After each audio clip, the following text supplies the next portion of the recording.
All right, let's get right into it. We're looking at the state of AI for CEOs. And if you're a leader, I've got a message for you. The time for just watching from the sidelines, that's over. What you're about to hear are the most urgent insights we've distilled from a series of incredibly candid interviews that Glenn Go conducted with CEOs who are right there on the front lines of this thing. So let's just cut straight to the chase. Here's the single most important takeaway that came from, and I mean this, every single leader Glenn spoke with. This right here. It isn't some far-off forecast. It is a statement on reality today. The game has already changed, folks. So, to really get a handle on the new speed we're all operating at, we need a totally new way to think about it. And S.C. Moati from Mighty Capital has coined the perfect term, relativity physics. Think about it this way. If you're not using AI, your old one-year product cycle is now up against a competitor's 3-month cycle. They are moving 4 times faster. It means you are literally moving slower through time than they are. It's wild. Okay, so here's the playbook we've put together from all these conversations. We're going to walk through the fact that the experimentation phase is over, why AI is infrastructure, not a project, how to mine your boring data, use personalization to reduce friction, build your AI moat, and finally, why you either lead or you become obsolete. All right, first up, the experimentation phase is over. You know, this isn't just a sign that things are speeding up. No, it means the starting gun has already fired and the race is on. The time for those little pilot programs tucked away in a lab somewhere, that time is gone. The rules of the game have completely changed for everybody. And that leads us right into the second core idea, which is a massive mindset shift. Winners are treating AI like infrastructure, not a bunch of one-off projects. They see it as the new plumbing for their business. It's essential, it's integrated, it's got to be there. It's not some shiny object or a science fair project to show off. And just look at this. The difference between the two approaches is night and day. On one side, you've got the project mindset. It's a side thing, the innovation team's job. Maybe you talk about it once a quarter. But the winning approach, it's infrastructure. It is core to your strategy. It's everyone's job.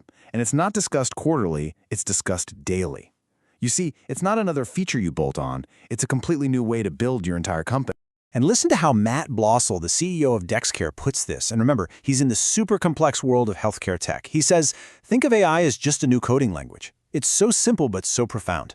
I mean, you wouldn't call using electricity a project, would you? Or using the internet? No, it's a foundational tool. And that's exactly how you have to think about AI now. So, this all boils down to one simple question, a little litmus test for you and your company. Just ask yourself this. Is AI a topic of conversation in every single strategic meeting you have?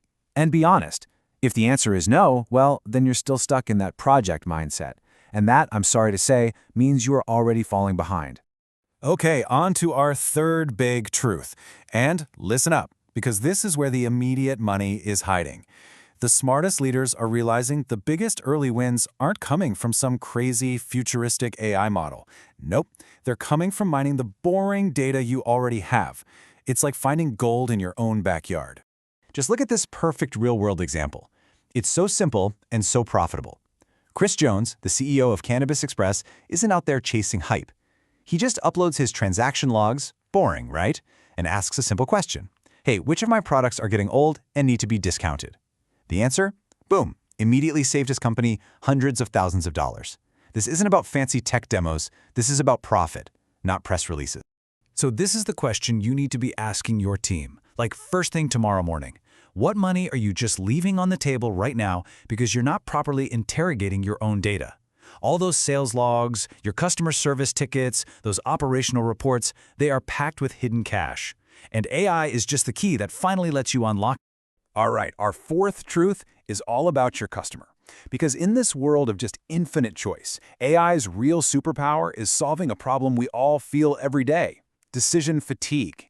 It's about using AI to slash through the noise, reduce friction, and just put an end to that choice overload for good.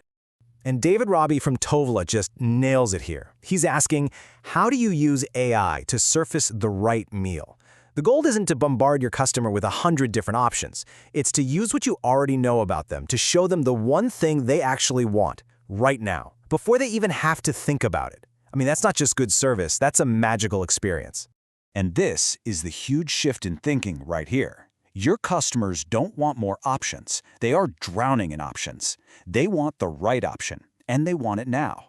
So think of AI not as a recommendation engine, but as a friction reduction engine.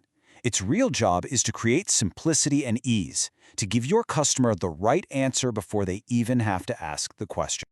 Okay, number 5. This one is for anyone who cares about valuation, funding, or frankly, long-term survival. The mandate now is to build your AI moat. Because AI isn't just some nice-to-have feature anymore, it's becoming the primary driver of your company's entire valuation. And if you need proof, just look at this number, 55%. According to Brett Chernow, that's the slice of all new venture capital funding that is flowing only to companies where AI is baked into the very core of what they do, not just sprinkled on top as an afterthought. The smart money is making its bet, and this is where it's going. And this is exactly why investors are so laser-focused on this.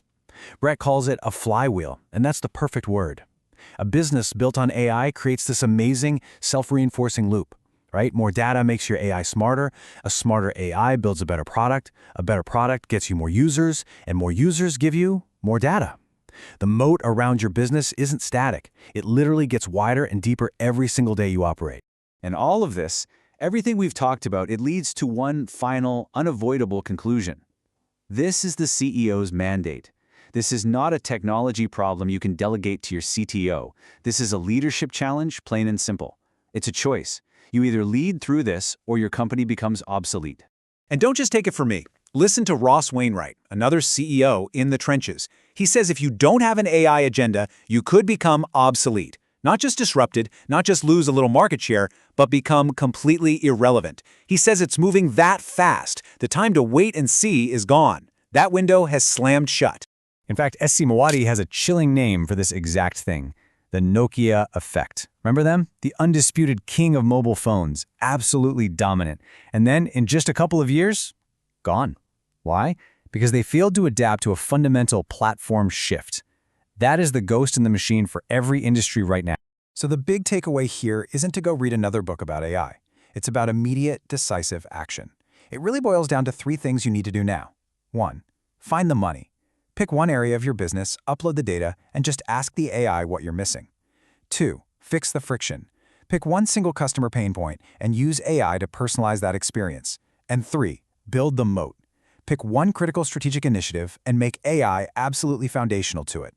This is your plan. You can start on this the second we're done here. All of these powerful insights were gathered from interviews conducted by Glenn Gao. He's continuing this critical conversation with leaders, and you can find more of his essential work for CEOs over at glenngao.com.